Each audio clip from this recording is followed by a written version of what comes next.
In my last video, I went through Vegeta's character in Dragon Ball ever since Dragon Ball Z came out, and he showed up in the first arc.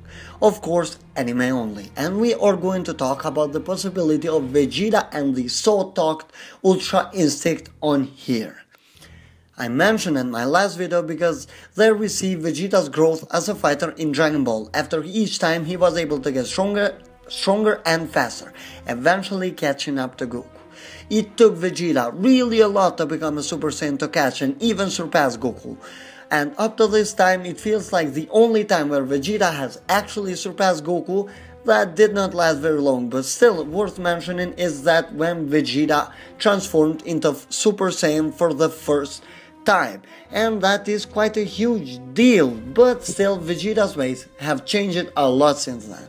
For the first time in his life, Vegeta really trained to become stronger than Goku and pushed himself a lot to achieve the Super Saiyan form. He's known as the guy who pushes himself with training, but if you actually check and analyze a little bit, you will understand that the first time that he pushed himself was in the 3-year time gap between when he first saw Trunks and Goku Super Saiyan until the androids arrived. So that is the first time where Vegeta actually pushed himself on training. And that at least did pay off.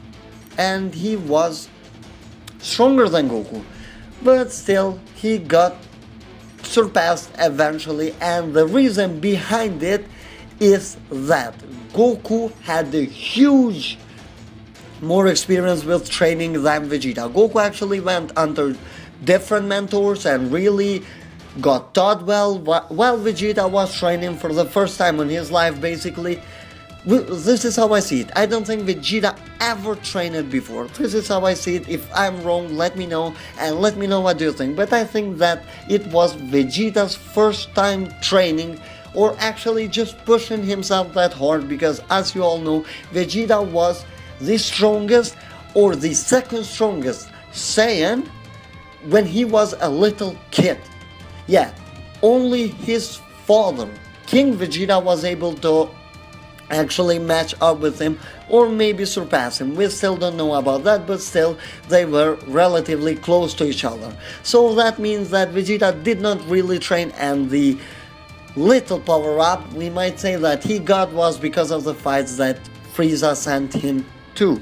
Vegeta actually is supposed to have, I think, 12,000 power level when he was a child, and when he came to Earth his power level was 16,000, not even a tiny bit more, and that is not good enough. Actually, it is between 16,000 or 18,000. I'm not really sure about these two. I should have checked before. But still, this just explains that Vegeta never really did train that much, or actually didn't at all. And you see how much of a power boost Vegeta got after having a near-death battle with Goku and company in Earth. Basically, that was the first time that Vegeta was pushed that far, and of course we all know that it happened a lot through Namek, and now it was time for him to actually train, and through anger and desperation he managed to unlock the Super Saiyan. So, what I wanted to say more with this is that in the Android or Cell saga, when Vegeta goes to train in the hyperbolic time chamber, he got strong. Eventually, he really got stronger than he was. But still, he couldn't even be compared to Goku, who went once, compared to Vegeta, who went twice. Yet Goku was far more effective because of the reasons that I explained. Goku knew his body and knew the limitations that his body had and that it needed rest. Vegeta didn't know that, and that's why basically the second time on the Room of Spirit and Time was almost pointless. Vegeta got barely any stronger. He was no match whatsoever for Goku, Gohan or Cell.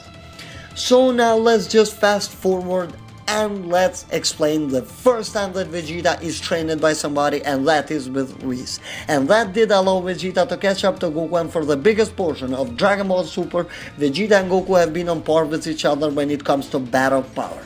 Maybe one of them had the edge for a little bit, doesn't matter if it was Goku or Vegeta, but still it was shrunk down immediately by the other. So relatively both are equal on power, at least as Super Saiyan Blues. Now, Goku once again has the edge over Vegeta since Goku was able to unlock the Ultra Instinct. I mentioned the training for this reason, because this time Vegeta already knows what he has to do in order to achieve it, because he was there when we talked to them about it. There has been a theory going around that Goku is going to have the defensive side of Ultra Instinct mastered, while Vegeta will master the attacking one, so they will eventually fuse to create a perfect fusion. Let it be Vegeta or Gogeta, doesn't really matter. While this theory is good and does make sense, I don't really think that it is going to happen. And my reason behind it is that Goku vs Jiren is going to be the biggest fight of this tournament. They are already setting it up that way, and from the teaser we had gotten before about Ultra Instinct, we know that Goku is going to be facing Jiren again. And also, if we look through the Dragon Ball Heroes opening, Goku is facing Jiren and he is shirtless. So that just tells me that the biggest climax of this tournament is going to be Goku versus Jiren. I don't think we are going to see any other fusion, at least from Universe 7. We didn't get any from Universe 7, but I think that episode 115, I'm not really sure which one was, or 116, I'm not really sure, really did tell us about what Beerus thinks about fusion, and that if two characters fuse then, and if they lose, there is actually the risk of losing two fighters, and here you are risking your two strongest fighters. So I don't think that that is going to happen. And I think that Goku vs Jiren is going to be the reason why Toei is starting to wrap this arc up by having universes eliminated, and that is of course going to be the next episode. They are going to pick up pace now, and we might see a faster going on this tournament, and I think that Goku versus Jiren is going to be a fight that is going to take quite some episodes, and not just one or two as it took in the special episode. That was more an episode for Ultra Instinct. But now, I talked about Goku versus Jiren and Vegeta having the idea of the Ultra Instinct. Now, where does the tournament leave with Vegeta? Well, my idea is that Vegeta eventually will be unlocking Ultra Instinct. It could possibly be through training again and with Whis, and he will be now far more determined to do it so. Seeing Kakarot surpass him probably is not going to be something that Vegeta will let to be the case for a very long period of time. But my idea is that Vegeta will not be getting it on this tournament. As said before, this is all set up for Goku vs Jiren and that is going to be the climax of this tournament. But as for Vegeta, I believe that Toei already has a plan to have him in a big fight, since it's going to be the fight of the second fiddles of Universe 7 and Universe 11. Vegeta versus Toppo. It was teased, and I truly believe that this fight is going to happen. As for Ultra Instinct, my opinion is that Vegeta will get it while training with Whis, as I said before. And we might even get something that Toyotaro did in the manga by Vegeta saying, "Everything Kakarot can do, I can too."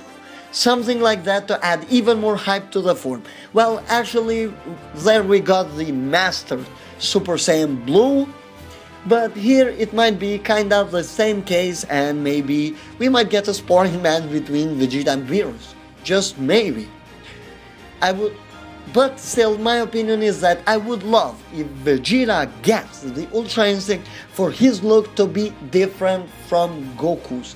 I want him to have a special look. Basically, he's going to be looking different from Goku. If Goku got silver eyes, let Vegeta have different type of eyes or different type of aura. Just something to really not see similar. It doesn't matter for me if their powers are equal. I just don't want them to be looking the same over and over and over again. And I believe that this is going to be the time.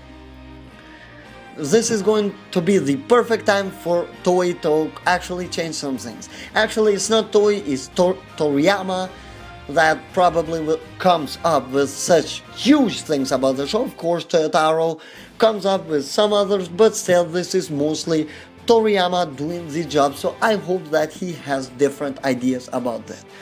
But still, coming to think of it, we might actually see Vegeta having a glimpse of Ultra Instinct while fighting someone strong in tournament. Despite being the MVP, at the moment Vegeta is yet to have any serious challenge in tournament, and Topo seemed to be the first one, but as expected it was cut off because it was too early to have such a big of a fight. So if Vegeta faces Topo and he is pushed beyond his limits, he might get a glimpse of Ultra Instinct to see how it feels. Something for like a brief second, basically. Well, I think that because we might get something like Gohan did with the Super Saiyan 2 transformation while training with Goku in Room of Spirit and Time. Something like that to hype this form even more on Vegeta. Or they could just let Goku use Ultra Instinct at full potential only for some brief moments as to put a challenge to Jiren, and when their fight is over, Goku still can't use it properly and he doesn't know how to really do it fully. So that way he is going to train with Whis and Vegeta is going to be there. So we might see Goku and Vegeta training together once again with Whis and developing their powers even further. This transformation has opened up so many opportunities, and that is amazing. This is something that the show needed and definitely will look to expand upon that. After all, it is looking cool, the feats of it are amazing, so yeah. And actually it is making quite a lot of money because now Toei has already released toys for the Ultra Instinct, and man, that is going to be a huge success because many fans have this form as a favorite on this show, and me alongside that. And with a good writing, Ultra Instinct might be the most epic thing that happened to the show, and I hope that they don't treat it like they did with the Super Saiyan Blue. Super Saiyan Blue doesn't look bad, it has some amazing moments, as you can see it basically in the movie Resurrection of F. It does look amazing. There is no doubt about it, but the way how it has been written really is not that good, and Super Saiyan Blue could be considered a failure in terms of writing. But Ultra Instinct should be different, and I hope that they are going to manage it well. And as for this video, this is all. I hope you guys enjoyed it. Make sure to leave a like, comment your thoughts about Ultra Instinct Vegeta down below, and subscribe to the channel with notifications enabled in order not to miss out in any further content. Have a great time, guys.